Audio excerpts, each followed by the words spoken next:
৮২ বার নামাজের কথা শুনে সারা জীবন নামাজ পড়ি, ৮২ বার জাকাতের কথা শুনে প্রতি বছর আসলে জাকাত দিয়ে দেয়।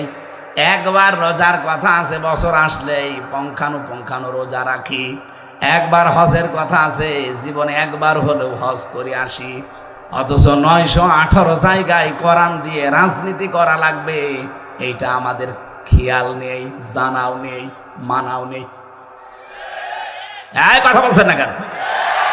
নামাজের কথা সর্বোচ্চ আমরা ৮২ জায়গায় পাই, অথচ কোরআনে কারিম দিয়ে রাষ্ট্র গঠন করা লাগবে, রাজনীতি করা লাগবে ৯১৮ জায়গায় আমি পেয়েছি।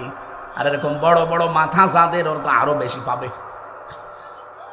অথচ আমরা এই চাঁপাই নবাবগঞ্জের স্বামী স্ত্রীকে বলতে শুনি যে কোরআনের ভেতরে রাজনীতির কোনো কথা নেই। কি দেখে বলেন আপনারা? মেয়াদ উত্তীর্ণ গাঁজা খেলেও তো মানুষের কথা বলতে পারে।